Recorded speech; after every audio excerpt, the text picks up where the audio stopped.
With a strange act of kindness. We found it. You're kidding me! We got it. We share stories that lift you up and brighten your day. The Uplift. Stream on the free CBS News app. CBS News Sunday Morning with Jane Pauley on CBS. Americans across the country react to the Supreme Court's ruling on abortion, understanding the landmark decision and its impact. For continuing coverage anywhere, stream on the free CBS News app. When weather is about to get extreme, we're talking about hail, we're talking about tornadoes, damaging wind. Every second counts. Let's now take a look at what that really means to you. That's why CBS News and the Weather Channel have come together to bring you virtual weather technology so advanced, so real. We can show you what it's going to look like when the storms come through. You'll see what will happen, where it will happen, before it does. Feel the forecast on CBS News. Time to get prepared.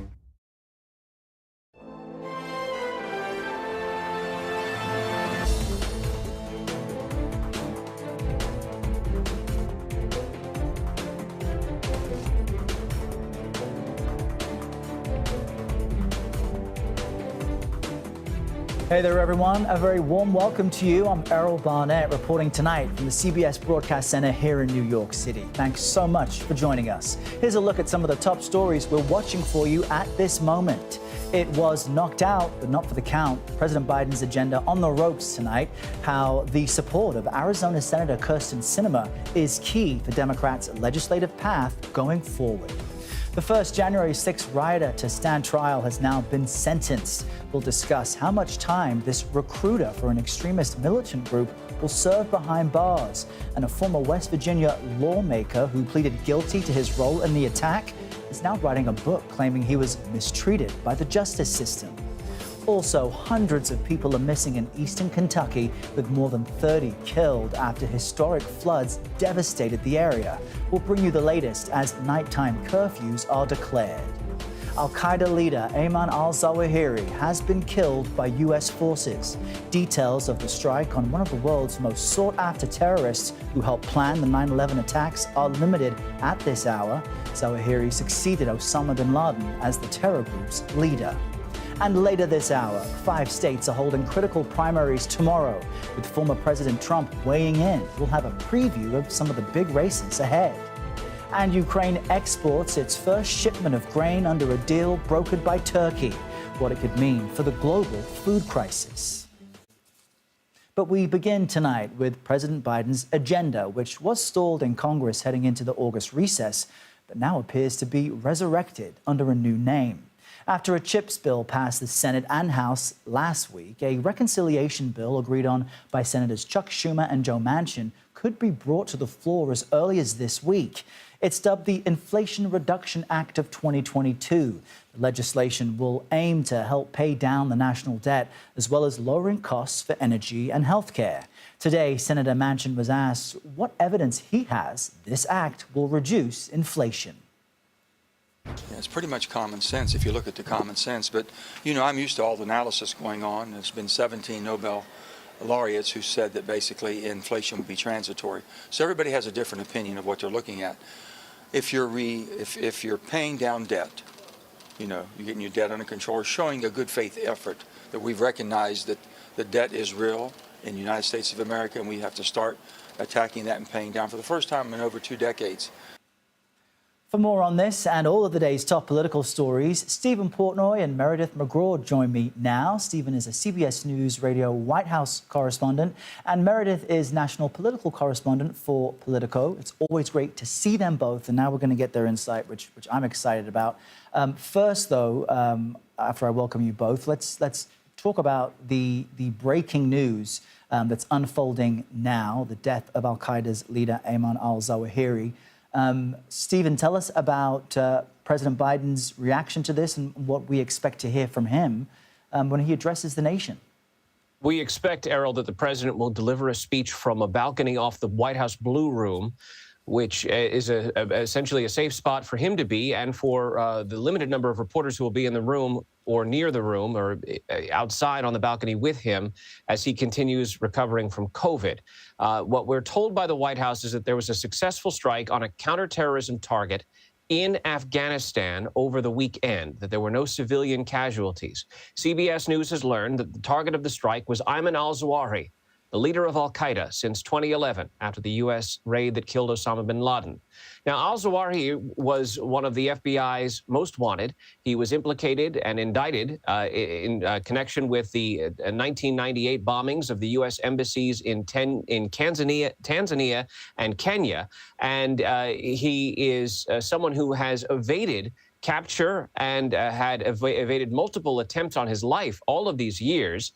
But the president is set to announce tonight, as CBS News confirms, that Ayman al-Zawahiri has been killed by a U.S. strike. And Stephen, it's very few details are available at this early hour.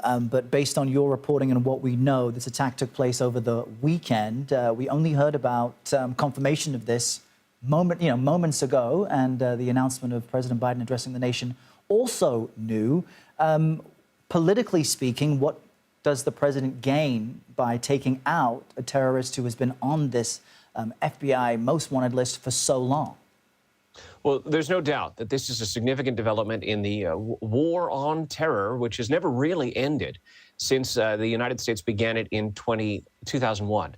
Now, of course, the president has worked to remove the permanent United States presence from Afghanistan, and we obviously are awaiting details as to how exactly this strike took place. There's some reporting that there was a drone strike that hit Kabul last weekend, and the Taliban has reacted negatively to that, saying it's basically a violation of the agreement that the United States struck with the Taliban after the United States pulled out of Afghanistan.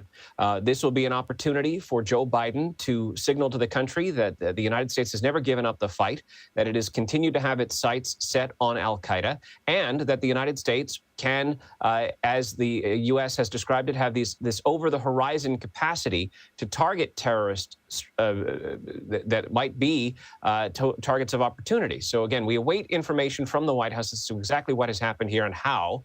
But the headline is a significant one, that for the second time now, the United States has taken out the leader of al-Qaeda. First, Osama bin Laden in 2011, and now, more than 11 years later, Ayman al-Zawahiri. And because new information is scarce at this moment, Stephen, I want to kind of recall the President Obama moment after the killing of Osama bin Laden. It was quick. It was at the White House. He made quite a big deal of taking out the mastermind behind 9/11. Are there any risks? President Biden suffering with COVID at the moment. The nation's attention really is elsewhere. Is there anything risky about the president taking ownership of this, considering the situation in Afghanistan with the Taliban is a precarious one? Well, the details around this and the circumstances that have led up to this are not known to us, Errol. And we don't know, for example, where al-Zawahiri was living, under what conditions, who was he being, if anyone, was he being sheltered by them or given safe harbor? These are all questions that I think will implicate what you're getting at with it, which has to do with what is the going forward position of the United States government when it comes to its relationship with Afghanistan. We're not, at the moment, positioned to answer these questions. Very fair. And this, of course, is a breaking development. Our viewers watching live and reruns will be aware of that. Let's move on to some of the other topics. Again, the breaking news there that Ayman al-Zawahiri has been killed by the United States. President Biden speaking on this topic shortly. President Biden recently testing positive again for COVID over the weekend. His schedule is now a bit in flux. He had a trip to Michigan planned. That's been scrapped. Meredith, let me bring in you to talk about this a bit more. How might that recent positive test scramble the White House's agenda for this week? Well, having the president out of the count for sure isn't helpful. While he is testing positive for COVID, he is going to be addressing the nation about this important killing tonight. But, you know, it does cause concerns, I think, for people at a time when COVID cases are on the rise, that the president is testing positive again, and doesn't certainly express the sort of strength that I'm sure the White House would like to be projecting at this moment, when there is so much on the line legislatively for him as well. And let's speak about that. The reconciliation bill still has yet to pass. Democratic Senator Kirsten Sinema supporting this bill will be crucial to getting it approved. Where does the Arizonan senator stand right now? Do we know? Well, all eyes really are on Senator Sinema right now, and we do not know where she stands on this health and climate bill. What we do know is that she did not play a role in the negotiations for it with Manchin and Schumer.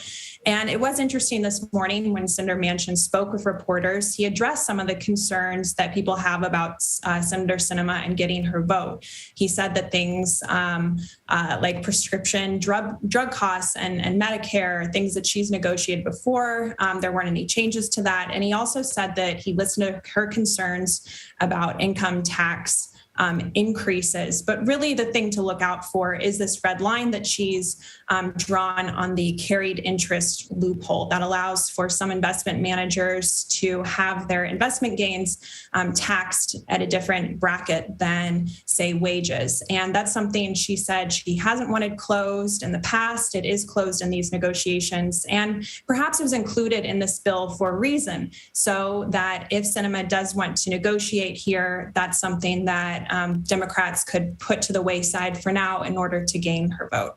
A very interesting point there. Other international headlines for us to talk about. Speaker of the House Nancy Pelosi is expected to visit Taiwan, according to local officials. The House Speaker initially said this was not part of her original itinerary through Asia. Let's listen to Secretary of State Antony Blinken with more on this. If the Speaker does decide to visit and China tries to create some kind of crisis or otherwise escalate tensions, that would be entirely on Beijing. We are looking for them, in the event she decides to visit, to act responsibly and not to engage in any escalation going forward. Very careful language there. Stephen, what is the White House saying about the Speaker's possible Taiwan trip? Yeah, the White House won't confirm the trip. John Kirby, who speaks for the National Security Council, came into the briefing room today to essentially tell the Chinese not to overreact if Speaker Pelosi were to make this trip this week. A couple of points. Nancy Pelosi would not be the first Speaker of the House of Representatives to travel to Taiwan. It's been pointed out that in 1997, Newt Gingrich made the trip, and the Chinese did not react with bellicose rhetoric. The White House is saying that the Chinese have had an irresponsible response and have issued irresponsible rhetoric in response to the reporting that Nancy Pelosi might travel to Taiwan. The White House says that it will not take the bait, but it will also not be intimidated. And John Kirby said today that it's possible that China might do things in response to a possible Pelosi visit that could further ramp up tensions and even lead to a dangerous situation. And so he urged the Chinese to remember that nothing has changed with respect to U.S. policy, that the United States still believes in the one China policy and does not support Taiwanese independence. And therefore, John Kirby says there's no reason for China to exacerbate the situation or to overreact. And I want to make sure we speak about abortion rights. Meredith, a bipartisan group of senators are introducing legislation today aimed at legal protections for abortion rights. What are you hearing about what that text looks like and the chances it has of passing? Yeah, so this is a bipartisan effort to codify Roe v. Wade. There are 2 Republicans that support it, and it would do things like make sure that states can't prohibit access to contraceptives or put an undue burden on someone seeking an abortion before fetal viability, and also includes protections for religious organizations, so-called conscience protection, so that they wouldn't be forced to perform an abortion. But really, I say bipartisan lightly. The 2 Republican senators on this bill are likely the only 2 Republicans who would vote to put this into law. And as NARAL Pro-Choice America put it in a statement, unless these senators are willing to end the filibuster and pass this measure, there's really no reason to take this seriously. And I think that's how a lot of people on the Hill are viewing this for now. All right. I mean, in Washington, even bipartisanship light still works these days. Stephen Portnoy and Meredith McGraw, thank you both so much. Thanks. The first person to face trial for their part in the January 6th riot has been sentenced to just over 7 years in prison. Guy Reffitt is a member of the far-right militia known as the Texas Three Percenters. The 49-year-old was found guilty on 5 counts, including bringing a handgun into the Capitol and obstructing Congress's certification of Biden's Electoral College win. CBS News congressional correspondent Scott MacFarlane joins us now to talk about this. Scott, we spoke earlier and you had noted that Reffitt was sentenced to just over, 7 years in prison for his part in this, but prosecutors were asking for more than twice that. What kind of benchmark does this case serve now for others moving forward? We were wondering, Errol, if this would be a canary in the coal mine case, an indication of what happens to a defendant facing similar accusations who goes to trial and is convicted. And we walked away uncertain. This was both a victory and a defeat for the U.S. Justice Department. They secured the longest prison sentence so far in any Capitol riot case, but they secured a sentence that was less than half of what they were seeking. They wanted 15 years. They got 7 years and 3 months. The big reason, they sought to get what they called a terrorism enhancement, an enhanced sentence arguing what Reffitt did on the front lines, carrying a gun, a megaphone, and tactical gear confronting police, qualified as a form of domestic terror. The judge didn't agree, didn't think the feds made their case on that, but agreed that it was a significant case and worthy of 7 years and 3 months. That wasn't so much a surprise. What was a surprise was what Reffitt's daughters said. One of his daughters, Peyton, was in the courtroom today asking for leniency for her father. Then she spoke outside the court. Listen to what she had to say. I think it really paints a bigger picture. To mark my dad as this horrible person, and then having him prosecuted like this when somebody is maybe even able to get elected again, doesn't seem right to me. Trump deserves life in prison if my father's in prison for this long.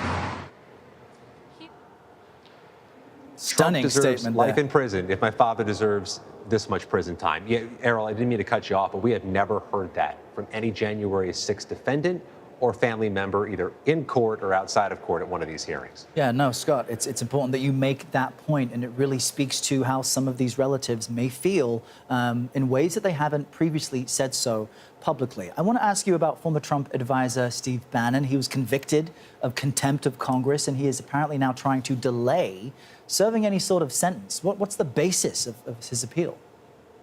Well, that's a continuation of his process throughout this criminal case. He tried to delay his trial.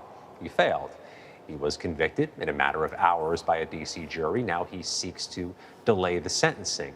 Steve Bannon is trying to extend the clock. And we see that in a lot of criminal cases where the defendant is not being held in pretrial detention. There's no cost to trying to draw out the process.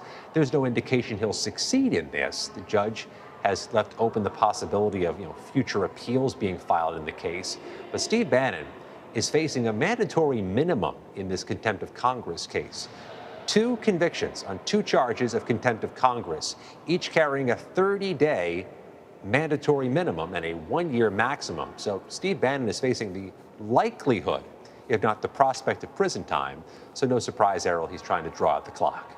And speaking of Trump associates, the Washington Post obtained a recording of a conversation between Florida Representative Matt Gaetz and Trump consultant Roger Stone. He, of course, was convicted and then pardoned by former President Trump. What exactly did they discuss, and could it lead to any additional legal proceedings or impact existing ones?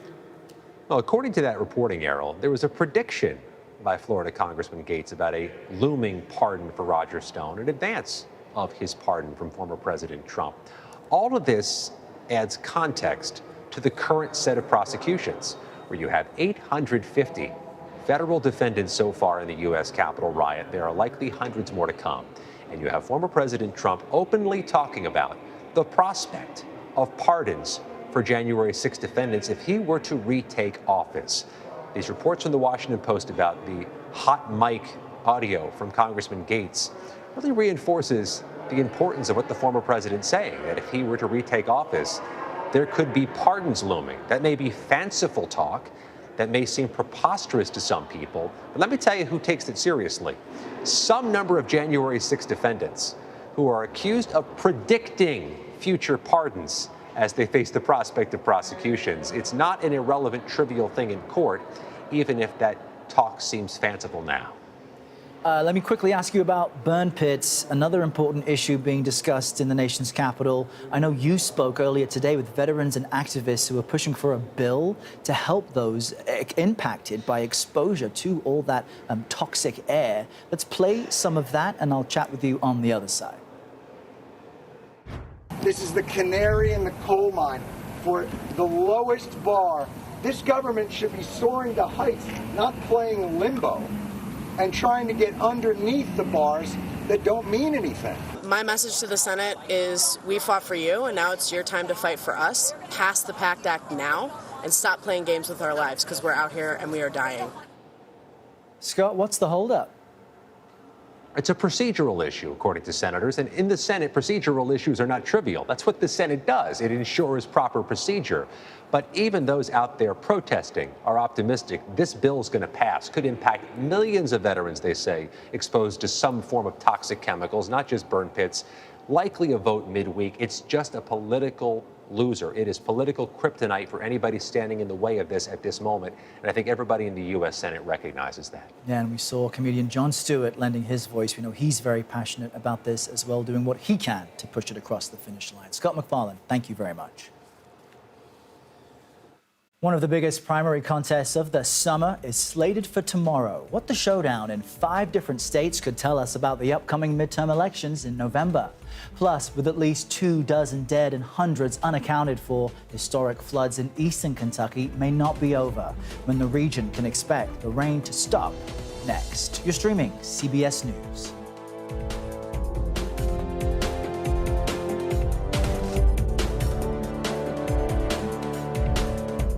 CBS News Sunday Morning with Jane Pauley on CBS.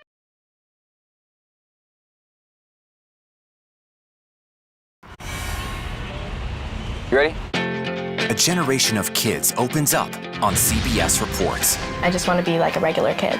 Their world, their struggles, their voices. What if I was white? A lot of people like to call names and make you feel ashamed for being proud of who you are. Now streaming Gender. I did not realize that you could change your gender. Realizing how you feel. You can be a boy, sometimes you feel like a girl, sometimes you feel like both. Redefining who you are. I identify as trans. Gender fluid. Non-binary and queer. Is the idea of gender a thing of the past? And to be yourself, always, no matter what anyone says, I love you. Are the kids all right? Gender. Now streaming on the free CBS News app. I'm Norah O'Donnell in our nation's capital. We're here at the White House with the President of the United States. Thanks for having me. I appreciate it. We've never done an interview like this before. That's correct. Tonight, a congressional investigation sparked by reporting from CBS News. What's your message to consumers? They need help now. Tell him I feel it. The CBS Evening News with Norah O'Donnell from Washington, D.C. on CBS and streaming on Paramount+. We will witness yet another moment in history. Want to go someplace new? Yeah, you do. See something new. Learn something new. Meet someone new. Nate B in the house. There's always something new under the sun. CBS Mornings, weekdays. When weather is about to get extreme. We're talking about hail, we're talking about tornadoes, damaging winds. Every second counts. Let's now take a look at what that really means to you. That's why CBS News and the Weather Channel have come together to bring you virtual weather technology so advanced, so real. We can show you what it's going to look like when the storms come through. You'll see what will happen, where it will happen, before it does. Feel the forecast on CBS News. Time to get prepared.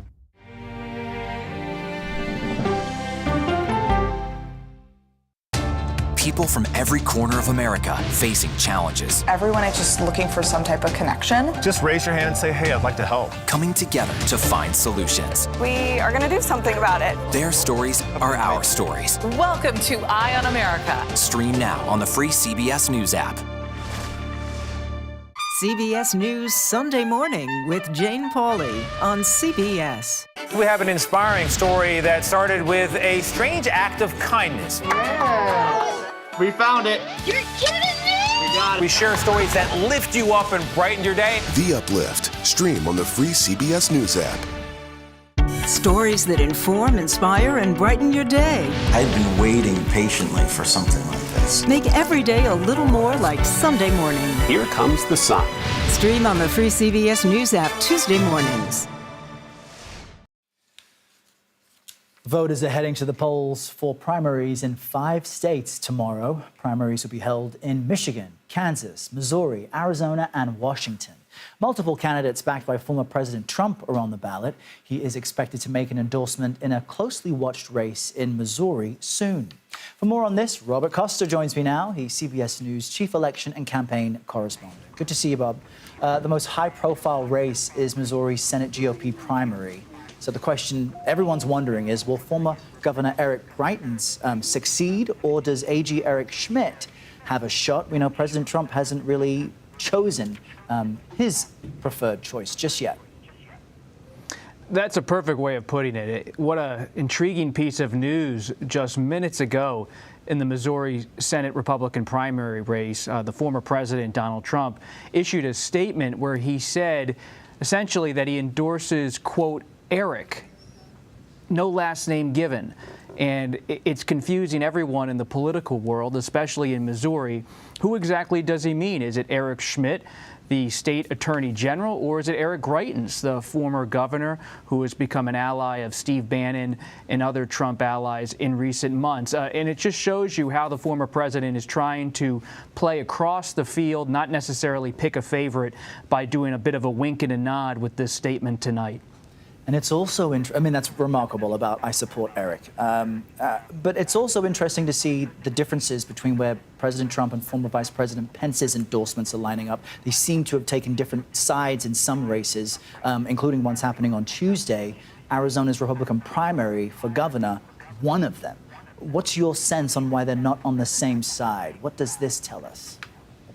The Pence-Trump dynamic in so many Republican primaries across the country is revealing about where the Republican Party is right now. They embraced then-President Trump when he was in the White House. They continue to embrace him since he left the White House. But there is a division about how exactly to move forward inside the GOP. Pence's picks, in short, are much more of the Chamber of Commerce type Republicans, the conservative Republicans who came out of the evangelical movement in the Midwest or the Southwest or the South. And the Trump candidates are those who are, frankly, very much just in his image in terms of going toward that issue of the 2020 election, falsely claiming the election was stolen in 2020. And so it's a question, as Pence has put it in his own public remarks, about focus, not necessarily about ideology at this point. In Michigan, Representative Peter Meijer, who is a Republican, faces a tough primary challenge from conservative John Gibbs. He was endorsed by former President Trump. Meijer voted to impeach Trump. Will he survive? It's going to be very difficult. So many of the Republicans in the House who voted to impeach then President Trump have either moved toward the exits and decided to retire, or they have faced challenges that have been quite serious in their own primary races, because the party still remains in Trump's grip. He may not be the guaranteed nominee for 2024. He's not even announced yet, hasn't made a final decision on 2024, but the party in spirit is in lockstep with the former president, and that is affecting people like Peter Meijer, a Republican who's been pretty conservative, by the book, a Republican across the issues, but because of that vote, his whole career is on the line. It seems that old school Republicans just aren't in line with Trumpism to some degree. We'll see how the votes play out. In Arizona, Blake Masters is running for Senate. He's been supported by Peter Thiel, a familiar name to most of us who follow this stuff, but to the uninitiated, who is Thiel and how is he changing the GOP? A longtime Silicon Valley entrepreneur, extremely wealthy. He has played in Republican Party politics now in recent years, has been friendly with the former president, Donald Trump, friendly with members of the Trump family. He has been a force in trying to get behind candidates like Blake Masters in Arizona or J.D. Vance, the Senate candidate in Ohio, to try to put forward a new generation of younger Trump-style conservatives who are very much aligned against big tech as a cultural and political force in this country. Oh, to be a billionaire entrepreneur and pick the politicians you want to align yourself with. What else are you watching this August, Bob? What about Representative Cheney on her primary against Hageman August 16th? Oh, that is going to be a reckoning for her wing of the Republican Party, that never Trump, anti-Trump wing. If she wins, it would be a real victory for them after the January 6 hearings, which have drawn millions of viewers, but by no means kept her in a safe space politically in a state like Wyoming that's very much ruby red, very much Republican. But she is battling to the end. She is spending a lot of money, has raised a lot of money, and the former president has got behind her challenger, Harriet Hageman. But it's going to be a tough race for Congresswoman Cheney. Comes out of the famous Cheney political family of Wyoming. Her father, a former vice president for 2 terms, former House leader in the GOP. She herself, a former House leader. But this party is changing, and she has stood athwart Republican history and said that she is not for the new direction, but she could pay a price for that. All of these races will be interesting to watch. Robert Costa is about to have a busy month. Thank you very much. Thank you.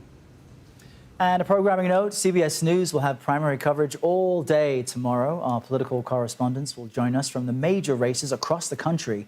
We'll also have a special election program for you at 9 p.m. Eastern. You can watch all of that right here on CBS News. The first ship carrying grain has left a Ukrainian port under a landmark deal with Russia. What this means for the global food supply crisis caused by Russia's invasion of Ukraine. Plus, 2 Democratic incumbents are set to face off for Michigan's 11th congressional district. How the area has become a snapshot of tensions between moderate and progressive Democrats nationally. Congressman Andy Levin joins us next. For more, you're streaming CBS News.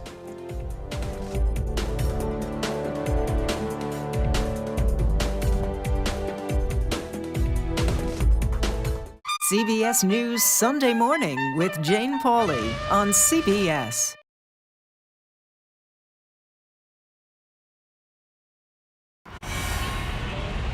You ready? A generation of kids opens up on CBS Reports. I just want to be like a regular kid. Their world, their struggles, their voices. What if I was white? A lot of people like to call names and make you feel ashamed for being proud of who you are. Now streaming Gender. I did not realize that you could change your gender. Realizing how you feel. You can be a boy, sometimes you feel like a girl, sometimes you feel like both. Redefining who you are. Identify as trans. Gender fluid. Non-binary and queer. Is the idea of gender a thing of the past? And to be yourself, always, no matter what anyone says, I love you. Are the kids all right? Gender. Now streaming on the free CBS News app. I'm Nora O'Donnell in our nation's capital. We're here at the White House with the President of the United States. Thanks for having me. I appreciate it. We've never done an interview like this before. That's correct. Tonight, a congressional investigation sparked by reporting from CBS News. What's your message to consumers? They need help now. Tell him I feel it. The CBS Evening News with Nora O'Donnell from Washington, D.C. on CBS and streaming on Paramount Plus. We will witness yet another moment in history. Want to go someplace new? Yeah, you do. See something new. Learn something new. Meet someone new. Nate B in the house. There's always something new under the sun. CBS Mornings, weekdays. When weather is about to get extreme. We're talking about hail, we're talking about tornadoes, damaging wind. Every second counts. Let's now take a look at what that really means to you. That's why CBS News and the Weather Channel have come together to bring you virtual weather technology so advanced, so real. We can show you what it's going to look like when the storms come through. You'll see what will happen, where it will happen, before it does. Feel the forecast on CBS News. Time to get prepared.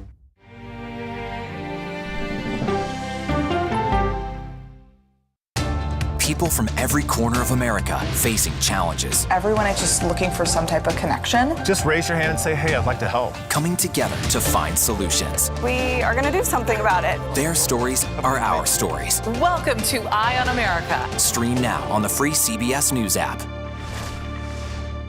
CBS News Sunday Morning with Jane Pauley on CBS. We have an inspiring story that started with a strange act of kindness. Yeah. We found it. You're kidding me! We got it. We share stories that lift you up and brighten your day. The Uplift. Stream on the free CBS News app. Stories that inform, inspire, and brighten your day. I've been waiting patiently for something like office. Make every day a little more like Sunday morning. Here comes the sun. Stream on the free CBS News app Tuesday mornings. A warm welcome back to Red and Blue. I'm Errol Barnett. Here's a quick look at the top stories we're following for you right now. Senator Joe Manchin spoke Monday about his support of the Inflation Reduction Act. The West Virginia Democrat reached a deal with Senate Majority Leader Chuck Schumer late last week to advance the climate and energy bill. Now Democrats are waiting to hear if Arizona Senator Kyrsten Sinema will support it as well. Plus, President Biden is working in isolation after testing positive for COVID-19 once again. The so-called rebound infection comes after his physician says he took the antiviral drug Paxlovid after his first positive test. And House Speaker Nancy Pelosi is expecting to visit Taiwan as part of a tour of Asian countries. That's according to Taiwanese officials. China says such a visit would be a serious provocation. Natalie Brand has more from Capitol Hill.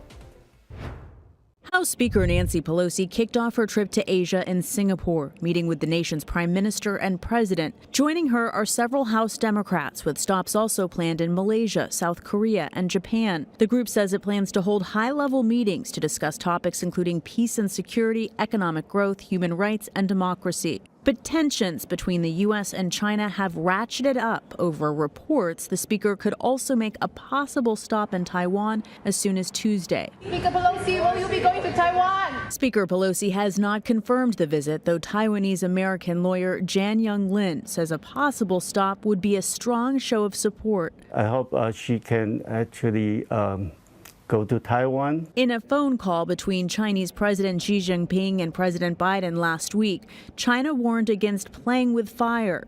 Beijing considers Taiwan its territory, though the island is self-rule. China says it would regard a possible Pelosi visit as a provocation.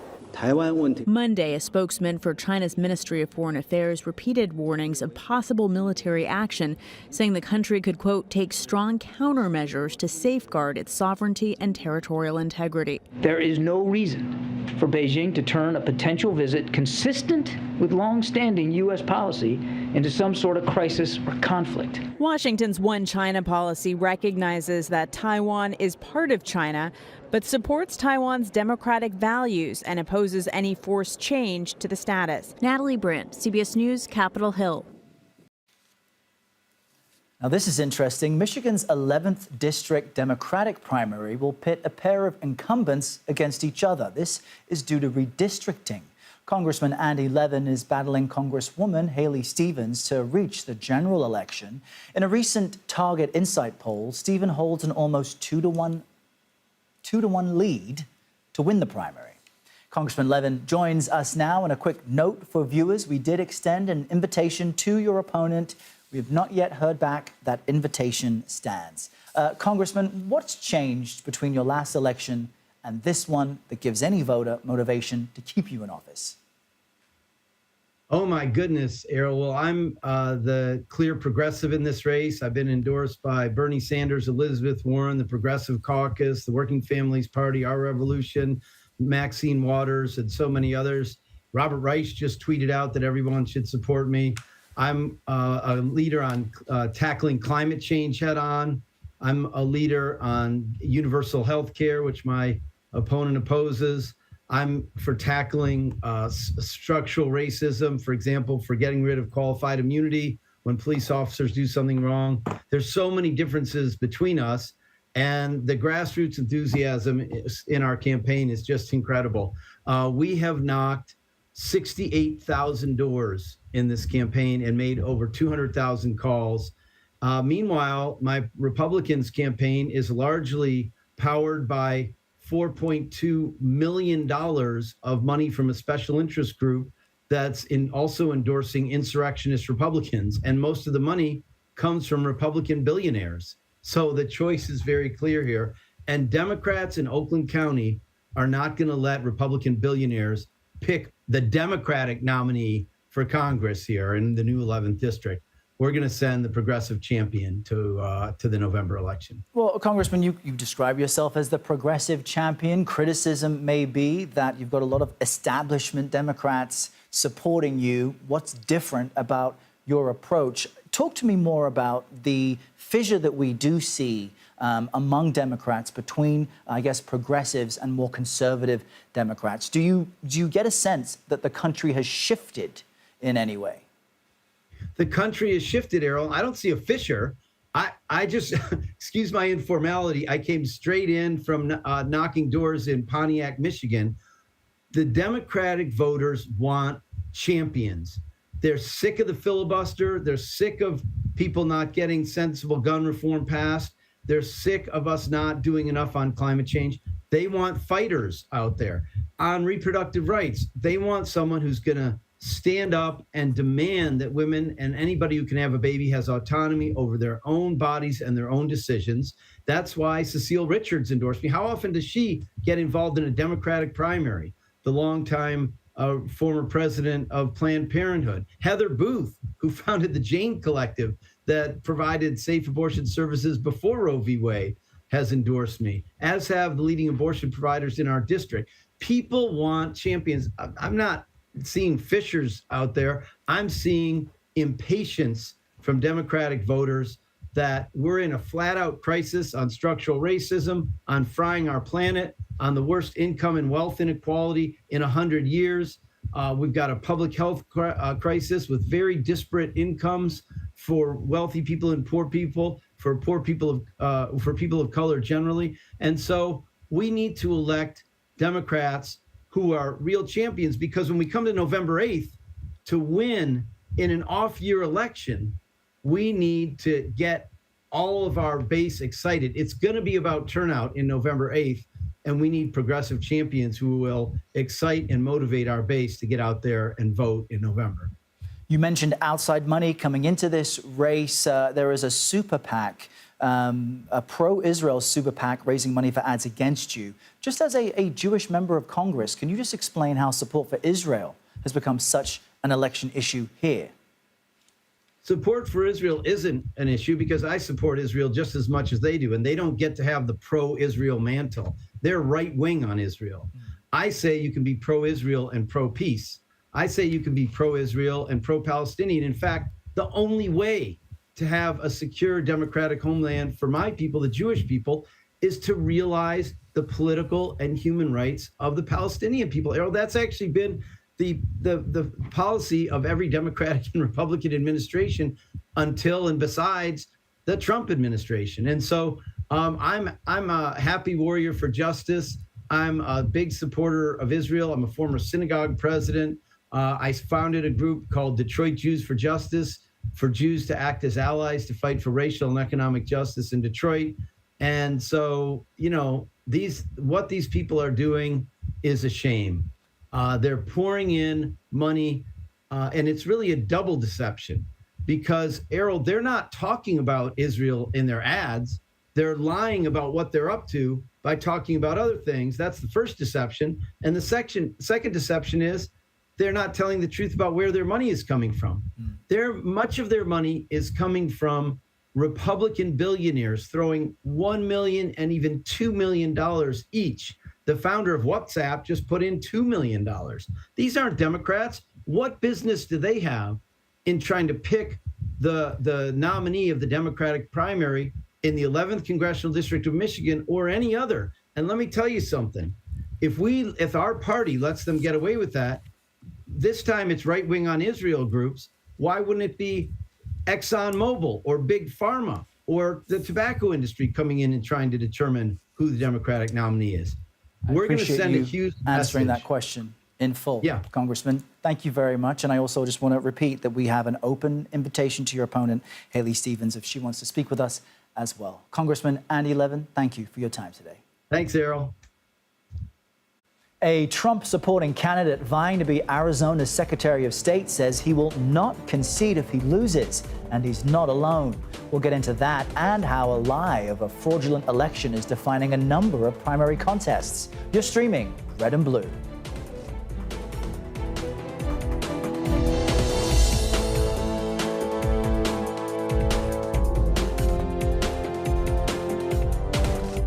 CBS News Sunday Morning with Jane Pauley on CBS.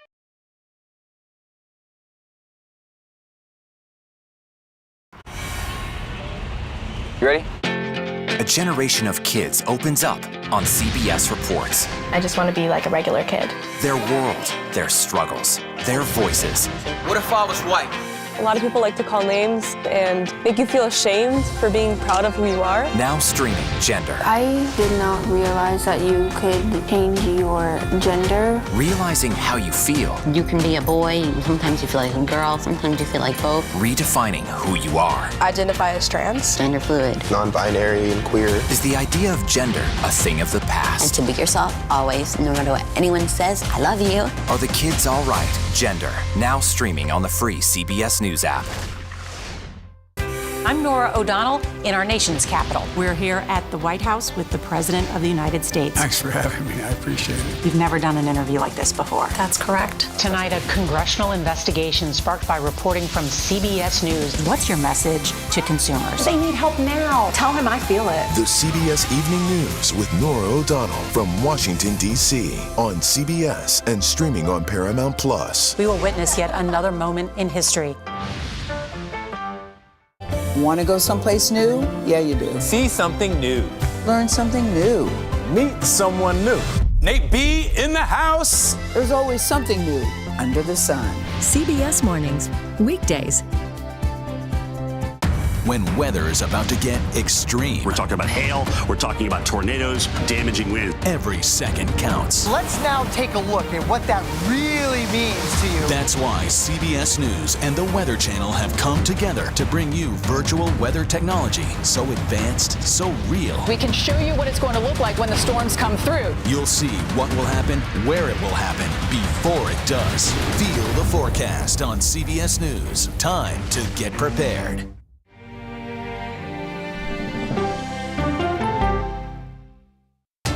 People from every corner of America facing challenges. Everyone is just looking for some type of connection. Just raise your hand and say, hey, I'd like to help. Coming together to find solutions. We are going to do something about it. Their stories are our stories. Welcome to Eye on America. Stream now on the free CBS News app.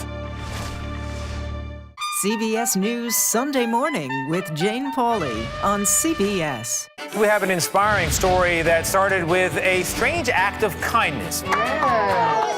We found it. You're kidding me! We got it. We share stories that lift you up and brighten your day. The Uplift. Stream on the free CBS News app. Stories that inform, inspire, and brighten your day. I've been waiting patiently for something like this. Make every day a little more like Sunday morning. Here comes the sun.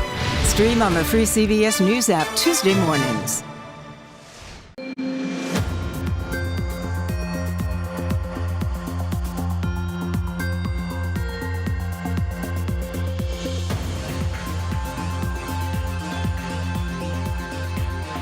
Voters in Arizona will cast ballots tomorrow in primaries drawing national attention. In the GOP gubernatorial primary, former President Donald Trump has endorsed former local TV news anchor Kari Lake, who has repeated false claims about election fraud. She's up against former Arizona Board of Regents member Karen Taylor Robeson, who is endorsed by former Vice President Pence. The race continues to be close. A new poll from Emerson College shows the two candidates in a dead heat. Look at that. For more on this, Melanie Mason joins us now. She's a national political correspondent at the LA Times. Melanie, great to have you with us. Why is this race so close, and what is the defining issue for voters right now? I think it's pretty remarkable, to be honest, that the race has clearly changed the momentum in the last couple of days, because Kari Lake, for most of this primary, has been wide out ahead in a lot of the polling. So clearly it seems like Karen Taylor Robeson is seeing a little bit of late momentum. And that's because we've seen a lot of Arizona's political establishment, like Governor Doug Ducey, sort of throw their weight behind her. Lake has made election fraud and Donald Trump's 2020 election lies sort of a signature issue, as well as bashing the media, which, of course, is an interesting position from her because she herself was a news anchor. And I think that's what's just so remarkable. You know, I lived in Arizona for some time when we moved from England, and Kari Lake is very recognizable. She's known by most people in the Phoenix metro area anyway. I want to ask you about this. Arizona GOP Senate candidate Blake Masters has an 18-point lead right now over his closest competitor. How much sway does former President Trump hold in that race? I think we can attribute this almost entirely to former President Trump, because Blake Masters has never run for statewide office or really any office, political office in Arizona before. So he is not somebody who was particularly well known, like somebody like Kari Lake, for example. And so having that seal of approval from President Trump, I think really sort of rocketed him to the top. And instead of, say, Attorney General Mark Brnovich, who is well known to the voters, you have this tech entrepreneur who has a lot of money. He is self-funding and also has the support from Peter Thiel, who is a major funder as well, getting his name out there. But I think if not for Trump, we might be seeing a different shakeup in this race. And there's other dynamics at play in the Grand Canyon state. Arizona is now represented by 2 Democratic senators, right? Mark Kelly and Kyrsten Sinema. This is for the first time in decades. I'm wondering how the recent shift in demographics in recent years, so many folks from California, for example, moved to Arizona. How might that mix up the primaries tomorrow? I'm laughing because I was in Arizona last week, and almost every voter that I talked to at this Trump rally was indeed from California. So we are seeing that shift happen. Wow. And I think that what I will be watching for is, because we are seeing almost a real-time political realignment in this state, Arizona is becoming a battleground state. I think that we're going to be looking at some of the key constituencies in this state to see where they end up. So, for example, Latino voters have a ton of muscle in this state. There's typically been an assumption that they will align with Democratic candidates. But just as in other states, we saw in 2020 that there was some shift to the right among Latino voters. So for the primary, for example, I'm going to be looking to see in heavily Latino precincts, are we seeing them cast a lot of votes in Republican primaries? That might be an indication that Republican outreach efforts might be working. State Representative Mark Fincham, who has repeated false claims about the 2020 election, may become the chief election official in the state. Just break down for us what this Trump-endorsed candidate is doing that's making him so popular, considering the stakes here.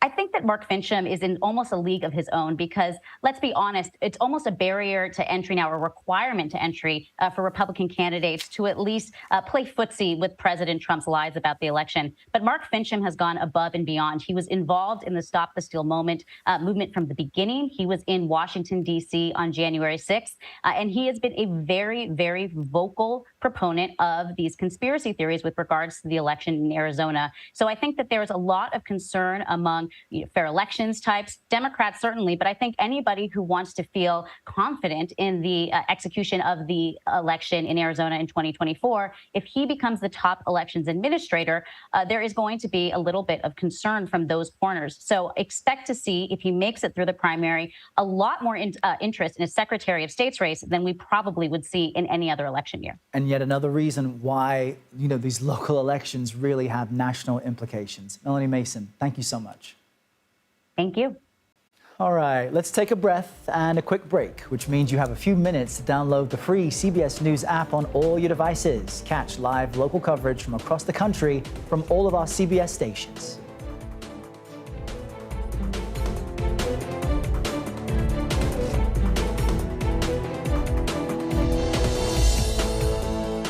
CBS News Sunday Morning with Jane Pauley on CBS.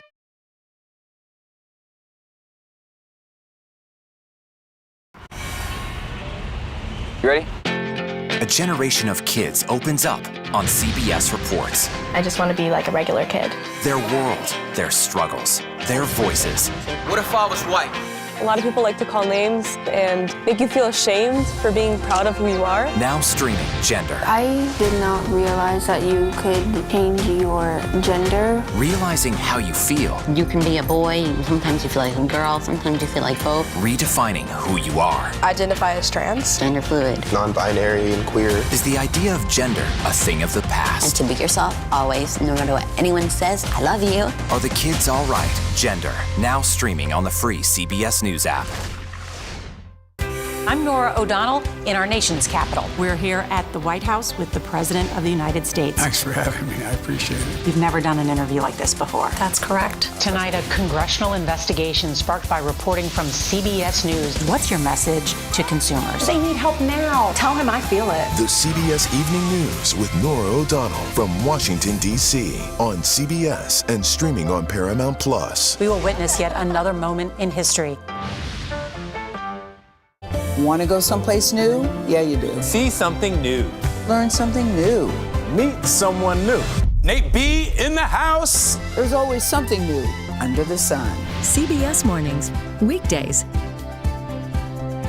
When weather is about to get extreme. We're talking about hail, we're talking about tornadoes, damaging winds. Every second counts. Let's now take a look at what that really means to you. That's why CBS News and the Weather Channel have come together to bring you virtual weather technology so advanced, so real. We can show you what it's going to look like when the storms come through. You'll see what will happen, where it will happen, before it does. Feel the forecast on CBS News. Time to get prepared.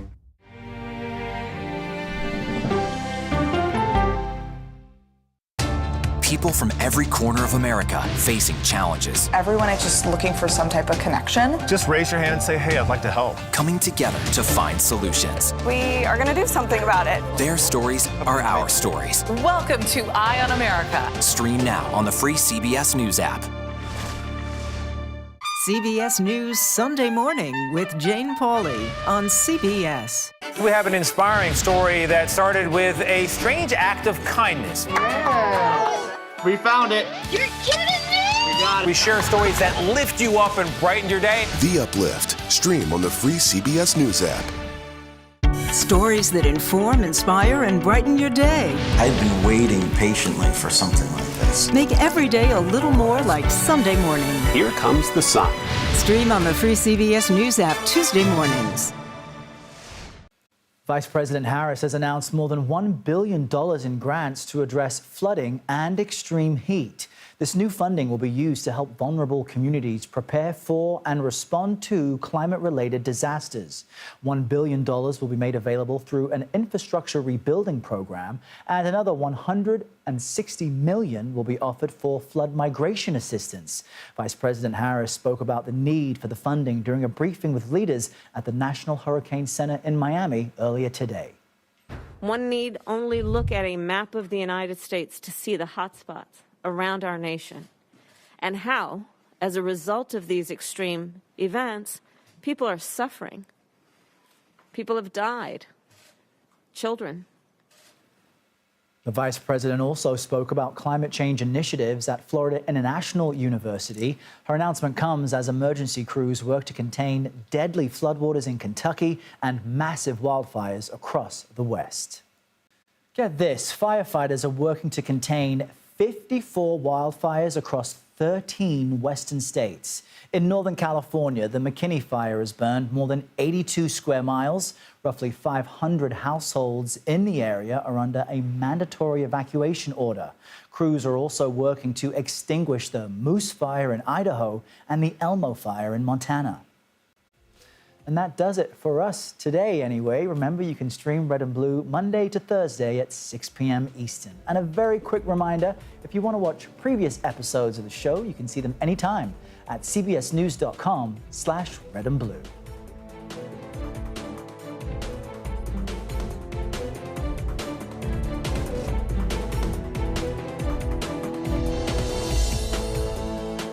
CBS News Sunday Morning with Jane Pauley on CBS.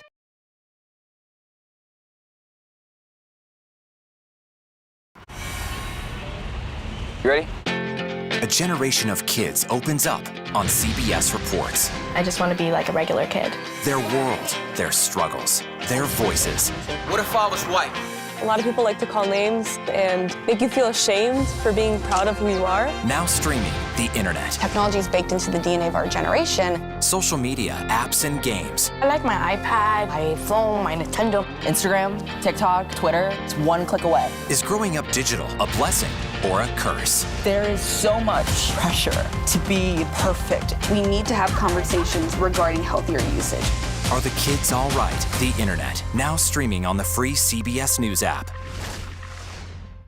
when weather is about to get extreme. We're talking about hail, we're talking about tornadoes, damaging winds. Every second counts. Let's now take a look at what that really means to you. That's why CBS News and the Weather Channel have come together to bring you virtual weather technology so advanced, so real. We can show you what it's going to look like when the storms come through. You'll see what will happen, where it will happen, before it does. Feel the forecast on CBS News. Time to get prepared. I'm Norah O'Donnell in our nation's capital. We're here at the White House with the President of the United States. Thanks for having me. I appreciate it. We've never done an interview like this before. That's correct. Tonight, a congressional investigation sparked by reporting from CBS News. What's your message to consumers? They need help now. Tell him I feel it. The CBS Evening News with Norah O'Donnell from Washington, D.C. on CBS and streaming on Paramount+. We will witness yet another moment in history. We have an inspiring story that started with a strange act of kindness. Yeah. We found it. You're kidding me? We got it. We share stories that lift you up and brighten your day. The Uplift. Stream on the free CBS News app. Americans across the country react to the Supreme Court's ruling on abortion. For continuing coverage anywhere, stream on the free CBS News app. As American voters are heard, the CBS News political team brings understanding of what America decides. Streaming tomorrow.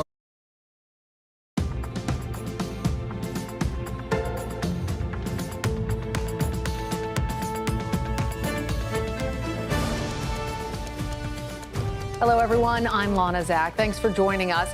Here's a look at the top stories we're following right now. The president addresses the nation after a U.S. strike kills a top al-Qaeda leader, what the White House is saying about the mission. A wildfire burning in Northern California has erupted and is now the largest fire in the state this year. Extreme heat and a drought are worsening conditions. We'll check in with our correspondent on the ground. Historic flooding. More rain is in the forecast in Kentucky. More than 30 people have died, but hundreds remain unaccounted for. We have the latest on the growing devastation. And then later this hour, a top NFL quarterback is suspended for 6 games after dozens of women accuse him of sexual assault and misconduct. What to know about the cases involving this professional athlete. And crashing back to Earth. Debris from a massive Chinese booster rocket arrived back on our planet over the weekend, coming down in the Indian Ocean. We'll explore the dangers posed by this type of incident. But first, we are awaiting remarks from President Biden about what the White House is calling a successful counterterrorism operation. The leader of al-Qaeda, Ayman al-Zawahiri, was killed in Afghanistan. The president is expected to discuss this in about a half an hour, and we will bring you his remarks live. CBS News Chief White House correspondent Nancy Cordes joins us now from the White House. Nancy, good to have you. So what do we know, and what can we expect from the president? Lana, we're being briefed by senior administration officials right now. We're expecting to hear, as you mentioned,